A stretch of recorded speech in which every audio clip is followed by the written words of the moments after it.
the scrimmage secrets. I don't know what we can say and what we can't say. You say if you won or not?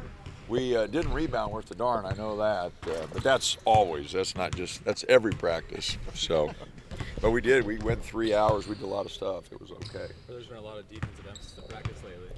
We don't guard anybody. We got a long way to go. You take Elgin and Dylan Brooks off the floor, and I'm not sure when we'll get Dylan back. And look at our last year's team without those two on it. Dylan led us in assists and points. Elgin, down the stretch, was the best player by far that we had. You take those two guys off the floor, we're not what everybody thinks we are. So we got a long way to go. What Ready is or it not? to I would say ready or not. Ready or not, we're not. We don't. Defensively, we got a long ways to go. On the boards, we've got a long way to go. And then you take those two guys off offensively. Our two leading scorers last year, and so I don't. I know there's a lot of nice things being said about us, but we're not anywhere near that team. I know that. What specifically about the defense needs improvement? Just our defensive principles. We're not often to the ball. Guys too concerned about scoring. Our emphasis on defense. They don't think it's very important, and we didn't have a very good stretch last year until Cal and Stanford beat us, and we realized we had to guard somebody. Our defensive statistics, the last 12 games, 11 of them which we won, were pretty good. Until the Oklahoma game where we didn't rebound and they got second chance points on us. We guarded a lot better, and so defensively right now we're not very good. We're not very good on the boards. We got some guys who are very good. Chris is going, Cabell's going, but the rest of the guys need to pick that up. Does that have anything to do with wanting to play more man this year? Well, we need to. I don't know if our zone, especially right now, our zone up front's not as big. Last year we were able to put a little bigger guys with Tyler, and then our wings were a little bigger. But right now, Dylan Ennis, playing down low, or Casey playing down low, doesn't give us a very big zone. So I don't know. We've got a lot of concerns. Moving toward playing in a week here, and then have to go to Baylor and playing Valpo at home. I think Valpo won 30 games last year, and I said that before the season. If I remember right, I think I said they're going to win 30 games. I hope we're not one of them, and they're going to win 30 games again. I hope we're not one of them again, and Baylor's going to be good. So, I'm really worried about where we're at in conjunction at those two games in less than 10 days. What did you think of the SI cover? Well, I think Chris has taken better pictures before. It's a very good look for him. Now, I probably have a hard time telling him that, but no, I'm happy for him. I'm happy for all our guys. Dylan Brooks being an All-American preseason. I haven't told him yet that only one of the preseason All-Americans finished the year as an All-American. So, it's nice. It's nice for Chris, but all it is a preseason prediction. They've been wrong, as I've said about us the last 5 or 6 years. I hope they do have it right for a change, but how we approach it, how we take care of business the next 10 days is really important for this team. How do you keep this team from believing their own hype? I don't know. We've talked to them about it. They believe what they want to believe. They have a lot of people in their ears. I'm just honest with them. I'm not a pessimist. I'm not necessarily an optimist. I'm a realist. I tell them exactly where we're at, and you watch the film and you know what we have to work on. It's not rocket science. If it was, I wouldn't be able to be associated with it. I know that, and it's a simple game. And right now, we're not taking care of a lot of the details.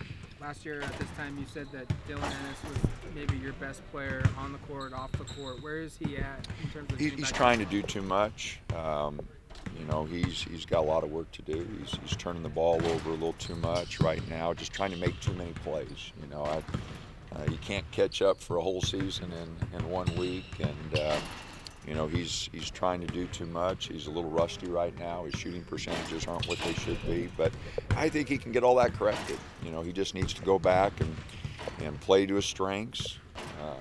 You know, I can encourage all our players to do that. They all want to expand their games, and I understand that, but you play to your strengths and work on your weaknesses, and we've got to go back and really play to our guys' strengths. Still not cleared to practice? No. Did that Oklahoma scrimmage show the same concern of missing that 6'6", 6'9" guy on the team right now? 6'6" guy, yeah. We got plenty of the big fellas. We need some more, you know, the 6'6" athletes. Like I said, you know, we need Dylan, but we miss Elgin, we miss Dwayne. Those two guys gave a tremendous amount to our team. Dwayne with his unselfishness. Dwayne was all about the team, really unselfish coming off the bench. You know, he never complained about not starting and played his role. And then, as I said, Elgin, the last 12 games, you know, he was off the charts. He played as well in those 12 games as anybody we've ever had here. And so, you know, we miss those guys. We miss them in practice. Elgin was here for 3 years. I don't think he missed a practice. You know, he brought it, you know, every day. There were some days he wasn't totally invested. He wasn't focused, but he always showed up.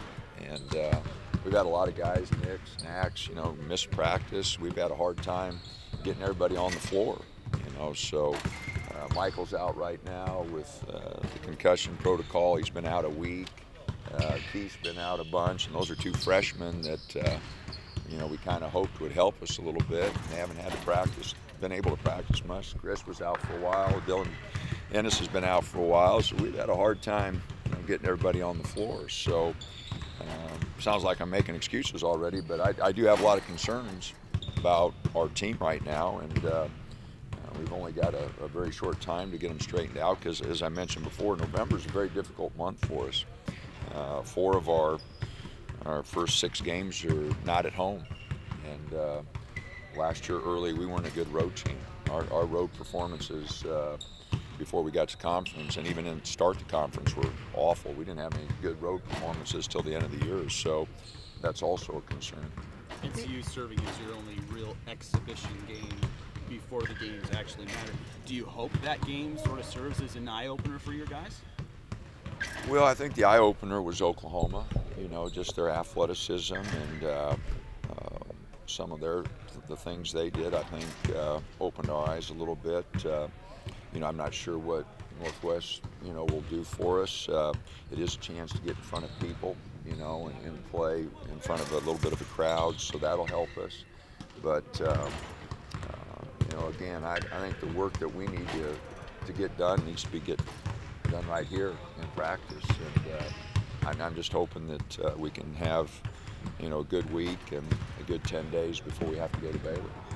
It does sound like you are pretty concerned. Is it because your expectations are higher this year, given what happened last year, or is it just not where it usually is at this point? Well, my expectations are always high for our team. You know, I want them to play to their best, and you know, we're not playing anywhere near our best, and we're not wanting to take care of the details of the game, the fundamentals. And as I mentioned, it's a simple game, and the game doesn't change. And right now, we're not taking care of the things we need to take care of, and we do miss Dylan. You know, heck, you guys have seen us play. You know what he meant to our team, the passion, the energy that he brought, the tough things that he was willing to do. You know, make a play. He led us in assists. He led us in scoring. He led us in assists. Now, he also probably led us in turnovers and some other things, but, you know, he has a passion for the game and an energy in practice. And so, you know, again, he's an important part of our team, but so are the rest of the guys, and they need to pick it up. It seems like with injuries to the front court, Roman might have an opportunity to see a lot of play. You know, he's done some good things, Roman has. He's been inconsistent with them, and that's a concern I have with a lot of our players is their consistency, you know, and the attention to detail and focus is not good. And he had a good practice yesterday, shot it well, went to the boards better, defended better. He just needs to back it up every day. You know, it's hard to do. It seems like he's drastically different than when he arrived. Oh yeah, no.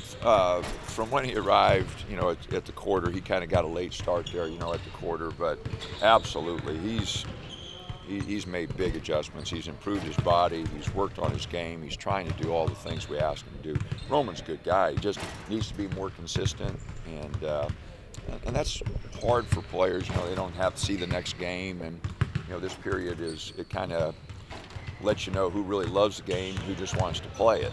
You know, so right now I'm just concerned we got some guys who just want to play the game. They don't want to, you know, pay attention to detail and do some of the tough things. Rebounding's no fun, and because you're going to get hit every now and then, and guarding's no fun because it's an unnatural position to bend your knees and really stay low. And you know, the fun part of the game is shooting and making a basket because everybody claps, but we need all the other things done, and right now I don't think they're getting done the way they need to. Do you think that lack of focus or attention to detail has anything to do with everyone telling these guys how good they are? I'm sure part of it is. You know, sure that's part of it, but it's not like this is a unique problem. Heck, we've had this problem before, you know, and it's something that's very common. You know, guys like to score. They like, you know, to do that part of the game, but the other stuff's not much fun at times, and so it's not unusual for us to be in this position, especially at this time of year. You had a couple walk-ons. A couple new faces. You know, we've got some guys going through the process. You know, just as I mentioned, like we couldn't even finish practice yesterday. We had some guys going to class and study hall and that, and I think we were down to 8 guys. You know, so we've added some guys. They're going through the NCAA process to get cleared and everything, and but we do need some practice players. Do you feel like rim protection will be the anchor of this defense? Well, I think it's going to be a big part of our defense, but you know, we don't want to rely on it too much. That leads to a lot of fouls. But we do. You know, Chris is very talented, Jordan's very talented, and Cavell, Michael Cage. We've got 4 guys who can change shots and block shots, and that is a luxury in this day and age with the rules the way they are. You went to Italy, Cavell was your best, or Spain, Cavell was your best rebounder. Does that still hold? Well, in practices, we chart everything.